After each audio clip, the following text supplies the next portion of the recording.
Hello students, आज का जो हमारा टॉपिक है वो है रिप्रोडक्शन चैप्टर 14 जो है हम स्टार्ट करें हैं। रिप्रोडक्शन का क्या है, री मीन दोबारा एंड प्रोडक्शन मीन पैदा करना। सो रिप्रोडक्शन का क्या मतलब है, क्या है पैदा करना।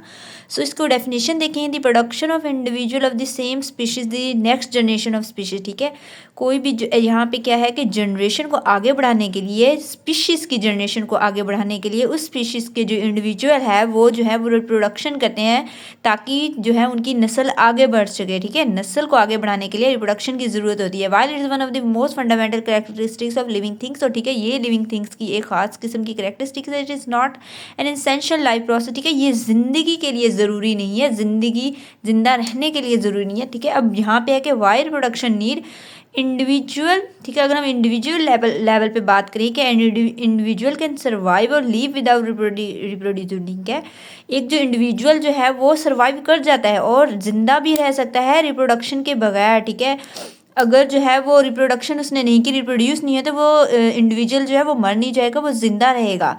ठीक है, लेकिन एक स्पीशीज़ को जो है अपनी नस्ल को आगे बढ़ाने के लिए जो है वो रिप्रोडक्शन के बगैर सर्वाइव नहीं कर सकेंगे। ठीक है, अगर एक इंडिविजुअल जो है, ठीक है, इंडिविजुअल तो सर्वाइव कर सकेंगे, लेकिन अगर मुसलसल ही वहाँ पे जो है वो रिप्रोडक्शन नहीं होगी तो फिर उस स्पीशीज़ की जनरेशन को ख़तरा है, वो जो है वो उनकी नस्ल को ख़तरा हो सकता है, वो नापैद हो सकते हैं। और हाँ, यहाँ पे ज़मीन पे बहुत सारे ऐसे जानदार जो हैं वो जो नापैद हो चुके हैं, उनमें जो है वो रिप्रोडक्शन नहीं हुई और आहिस्ता आहिस्ता वो ज़मीन से ख़त्म हो चुके हैं। इसकी सिग्निफिकेंस क्या है कि रिप्रोडक्शन इज दस essential for the continuous species. ठीक है, हमने अभी भी पता कि कोई भी स्पीशीज़ को अपनी जनरेशन को आगे बढ़ाने के लिए, जनरेशन की कंटिन्यू के लिए जो है वो रिप्रोडक्शन उनके लिए ज़रूरी है। इट इंश्योर्ड है। ठीक है, रिप्रोडक्शन इंश्योर करता है कि genetic material of one generation is transmitted to the next. ठीक है, एक जो है इंडिविजुअल के अंदर जो जेनेटिक मटेरियल है वो अपनी अगली नस्ल तक भी वही जो है वो जेनेटिक मटेरियल ट्रांसमिट हो सके, ये इंश्योर करता है रिप्रोडक्शन। और जो है यहाँ पे बताया गया है कि many individual die due to various reason. ठीक है, बहुत सारे इंडिविजुअल जो है वो बहुत सारे रीजन्स की वजह से जो है वो डाई हो सकते हैं। ठीक है, अगर हम देखें तो एक जो है वो डॉग की फैमिली में जो है वहाँ पे वो काफ़ी सारे बच्चे एक साथ पैदा कर देते हैं, लेकिन वहाँ पे कंपटीशन होता है कि कौन सा बच्चा कितनी देर में जो है वो फीड कर रहा है। कि उन सब बच्चों में से जो है वो कुछ सर्वाइव कर जाते हैं और कुछ जो है वो डेथ हो जाती है उनकी, क्योंकि उनको जो है वो कोई डिजीज़ हो सकती है। उनमें कंपटीशन होता है शेल्टर के लिए, फूड के लिए। ठीक है, जेनेटिक फैक्टर्स भी आ सकते हैं उनमें। तो ये जो इंडिविजुअल्स हैं ना, ये सारे के सारे डाई हो जाते हैं और कब मरते हैं, before reaching the reproduction age. ठीक है, रिप्रोडक्टिव एज से पहले ही वो इंडिविजुअल मर चुके होते हैं, वो सर्वाइव ही नहीं कर पाते इन्वायरमेंट में। अब इन सब इंडिविजुअल में वो इंडिविजुअल जो फिटेस्ट है, ठीक है, वो इंडिविजुअल जो है वो सर्वाइव कर जाता है। और जब वो सर्वाइव करेगा तो वो रिप्रोडक्टिव एज तक भी पहुंचेगा, और जब वो रिप्रोडक्टिव एज तक पहुंचेगा तो वो जो है वो ऑफस्प्रिंग मीन के बच्चे पैदा करेगा।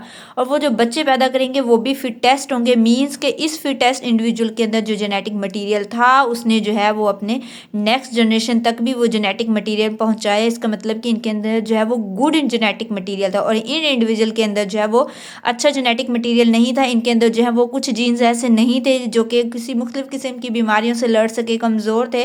सो क्या करता है कि रिप्रोडक्शन ये इंश्योर करता है कि वो जो बेस्ट जेनेटिक मटीरियल है वो नेक्स्ट जो है वो ऑफस्प्रिंग तक पहुंच सके।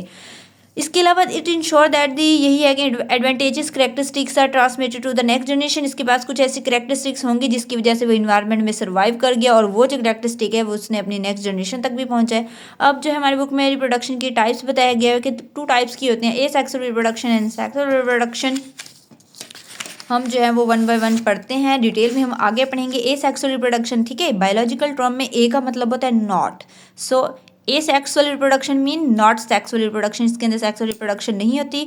ए sexual reproduction mean simple cell division, इसके अंदर क्या होती है, सिंपल सेल डिवीजन होती है, सेल डिवाइड होता है। The parents are an exact duplicate of an organism. ठीक है, इसमें क्या होती है कि सेल डिवीजन होती है और जो बिल्कुल जो ऑर्गेनिज्म नया बनता है वो बिल्कुल अपने पेरेंट्स से डुप्लीकेट होता है, बिल्कुल सेम होता है। ओनली 1 पेरेंट इनमें होते हैं सेक्सुअल रिप्रोडक्शन में। जैसे मैं एग्जाम्पल बताया गई है कि बैक्टीरिया है, ये एक ही पेरेंट होता है इन्वॉल्व इनमें, ये पेरेंट है, ये सेल जो है वो डिवाइड डिवाइड होता है माइटोसिस के प्रोसेस के ज़रिए, जब वो डिवाइड होगा तो 2 न्यू इंडिविजुअल्स बनेंगे, ठीक है। और इस पेरेंट के अंदर जो भी जेनेटिक मटेरियल था, अब जो न्यू इंडिविजुअल बने same to same genetic material उनमें होगा, ठीक है। मियोसिस में जो है वो वेरिएशन होती है, लेकिन माइटोसिस में वेरिएशन नहीं होती। माइटोसिस में जो है वो सेम जेनेटिक मटेरियल जैसा पेरेंट्स का होता है वैसे इंडिविजुअल में होता है, ठीक है। कौन सी टाइप ऑफ सेल डिवीजन होती है बैक्टीरिया में? माइटोसिस होती है। जबकि सेक्सुअल रिप्रोडक्शन, सेक्सुअल लव से सेक्स से निकला हुआ, सेक्स का मतलब होता है gender, male and female. Sexual reproduction involve the joining फीन of male and female sex organ, ठीक है। गैमेट्स जिसे हम कहते हैं सेक्स सेल्स को, मेल में जो जो गैमेट्स होते हैं, ये गैमेट्स देखें कौन से प्रोसेस से बनते हैं? मियोसिस से, ठीक है।